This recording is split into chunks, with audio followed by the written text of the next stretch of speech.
এখনো পর্যন্ত জলের তলায় ঘাটালের বিস্তীর্ণ এলাকা।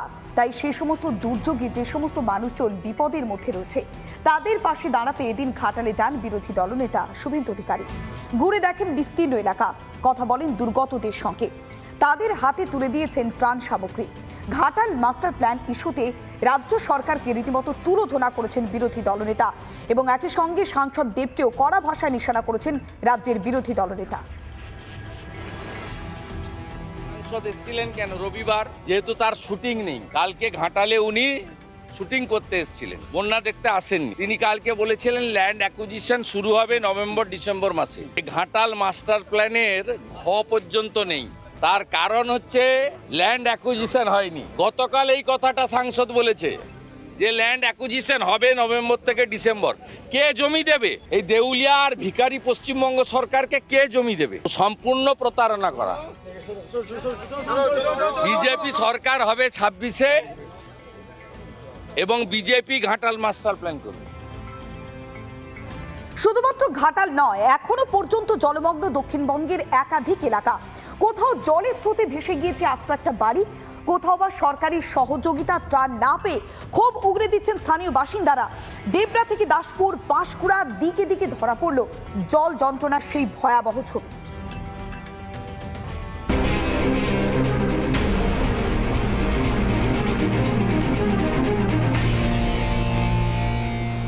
চারিদিক শুধু জল আর জল। পশ্চিম মেদিনীপুরের ঘাটালের পাশাপাশি দেবরা, দাসপুরের বিস্তীর্ণ এলাকা এখনো জলমগ্ন।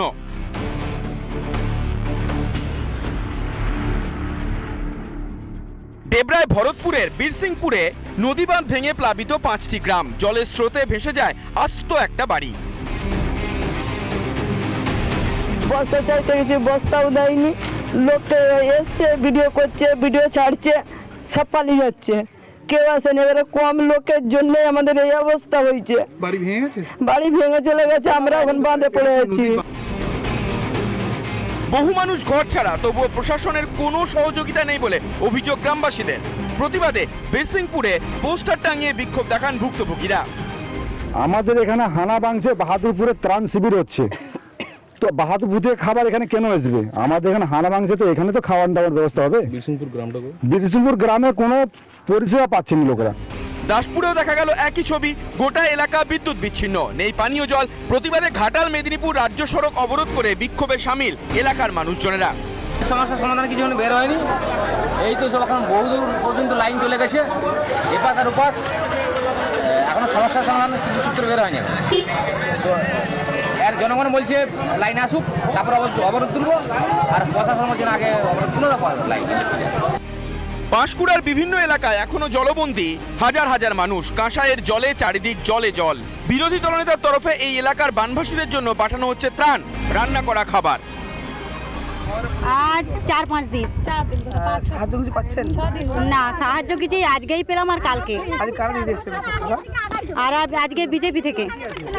এখানে কত মানুষ জলবন্দী আছে? এখানে 2000 হয়ে যাবে, বেশি হবে আরো।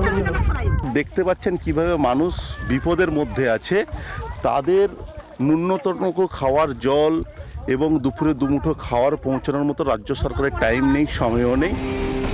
এখনো নামেনি জল, তার উপর ফের নিম্নচাপের আশঙ্কায় সিঁদুরে মেঘ দেখছেন দুর্গতরা। সুদীপ্ত দাস, প্রসূন ব্যানার্জির রিপোর্ট, রিপাবলিক বাংলা। ইছামতির জলে প্লাবিত বনগাঁর গাইঘাটা এবং স্বরূপনগরের বিস্তীর্ণ এলাকা। একাধিক গ্রাম, একের পর এক বাজার, বিঘার পর বিঘা চাষের জমি সবকিছুই চলে গিয়েছে জলের তলায়। বসিরহাট থেকে স্বরূপনগর হয়ে বনগাঁ যাওয়ার যে বাইপাসের রাস্তা এবং একই সঙ্গে পার্শ্ববর্তী গ্রাম সবটাই জলমগ্ন।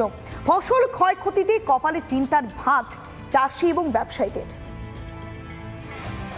উত্তর 24 পরগনার বিস্তীর্ণ এলাকা জলমগ্ন। এই মুহূর্তে আমরা রয়েছি গাইঘাটার বেশ কয়েকটি এলাকার, আর এই মুহূর্তে যেখানে হচ্ছে গোপালপুর বাজার। আর গোপালপুর বাজার এলাকার মানুষ যারা রয়েছেন, অনেকে বসিরহাট থেকে, যারা বনগাঁর দিকে অর্থাৎ যে গাইঘাটা এলাকা, তারা আসছেন এইভাবে গ্যাস সিলিন্ডারগুলো, অর্থাৎ যে রান্নার গ্যাস, সেই গ্যাসগুলো সিলিন্ডার তারা এইভাবে নিয়ে আসছেন একের পর এক দড়ি বেঁধে জলের মধ্যে দিয়ে। তাদের এছাড়া কোনো উপায় নেই। যারা রয়েছেন তাদের সাথে একটু কথা বলবো।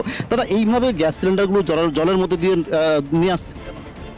কারণ আমাদের এপার ওপার দুপারে বুড়ে গেছে, জলময় অবস্থা, সব হাট না, এসব মধ্যে সংস্কার নেই, ব্রিজ নেই, এখানকার মানুষের খুব খুব দুর্ভোগের মধ্যে যাচ্ছে প্রতি বছর। এই কবছর বর্ষা হয় না বলে কিছু বোঝা যায় না, এবার বর্ষা হয়েছে, নাতে এরকমই প্রতিবারই এরকম জলমগ্ন হয়ে থাকে। কোনো সংস্কারে নেই, কিছু নেই, প্রতিবার শুধু প্রতিশ্রুতি দেয় যে দলে আসুক না কেন, কোনো কাজই হয় না জনসাধারণের।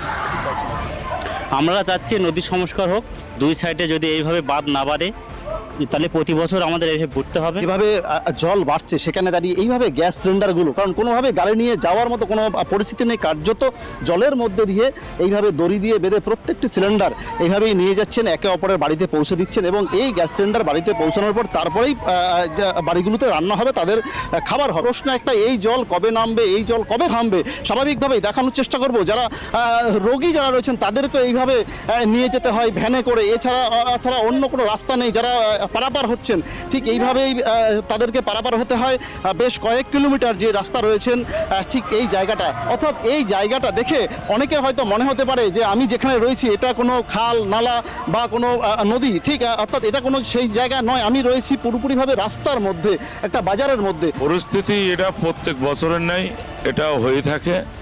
কোনো রাজনৈতিক প্রশাসনিক কোনো কেউ এদিকে মদত তাকাচ্ছে না। স্বরূপনগর গাইঘাটা থানার অন্তর্গত সমস্ত জায়গার এখানে মানুষ বন্যায় প্লাবিত, প্রত্যেক বছরের নেই এবারও আছে। স্বাভাবিকভাবে প্রত্যেকে প্রশ্ন তুলতে শুরু করেছেন যে ইছামূর্তি সংস্কার কবে হবে। রাজনৈতিক দল প্রতি বছরই ভোটের সময় নেতাদেরকে দেখা যায়, কিন্তু যখনই জলমগ্ন এলাকায় হয় তখন কিন্তু কেউ আর আসে না, শুধুমাত্র তাদের যে প্রতিশ্রুতি সেই প্রতিশ্রুতিই থাকে। তাই এখন তারা চাইছেন পুরোপুরিভাবে সংস্কার হোক এবং সেই সংস্কার কবে হয়, সরকার কবে নজর দেয়, সেটাই এখন দেখার বিষয়। উত্তর 24 পরগনা থেকে টিটপ বিশ্বাস, রিপাবলিক বাংলা। এবার তৃণমূল নেতাদের সালিশি সভায় না যাওয়ার নির্দেশ মন্ত্রী উদয়ন গুহর। দিনহাটার খট্টিমারি উপস্বাস্থ্য কেন্দ্রের মাঠে তৃণমূলের কর্মী সভা থেকে মন্ত্রীর মন্তব্য যে সালিশি সভা এবং বিয়ের নামে টাকা তোলা হয়, সেই টাকা দলের একাংশের পকেটে যায়। কার্যত তৃণমূল কর্মীদের একাংশকেই দুর্নীতিগ্রস্ত মানলেন উত্তরবঙ্গ উন্নয়ন মন্ত্রী নিজেই। দুর্নীতিগ্রস্তদের দল থেকে বহিষ্কারের হুঁশিয়ারি দিচ্ছেন উত্তরবঙ্গ উন্নয়ন মন্ত্রী। কোনো সালিশিতে যাওয়ার দরকার নেই। দুই পক্ষ এসে যদি আপনাকে অনুরোধ করে তবে আপনি সালিশিতে যাবেন, নাহলে সালিশিতে যাবেন না। তারপরেও ছেলেমেয়ের বিয়ে সেই সমস্যা মেটানোর জন্য সেই বাড়িতে যায়, বিয়ের খরচের জন্য টাকা নেয়, সেই বিয়ে টেকে না, সেই বিয়ে ভাঙে। তখন মেয়ের মা বাবা যখন বলে তোমার টাকা দিলাম, এই বিয়ে টিকলো না, ছেলে পালিয়ে গেল, তখন সেই টাকাও ফেরত দেয় না। এটা নেতা। সেই মহিলা আমার বাড়ি গিয়ে নালিশ করেছে বলে নেতার ঘর তার বাড়ি গিয়ে বলে মন্ত্রীর বাড়ি গেছেন, মন্ত্রী টাকা দেবে, আমরা দেবো। নিলেন টাকা আর দেবে মন্ত্রী।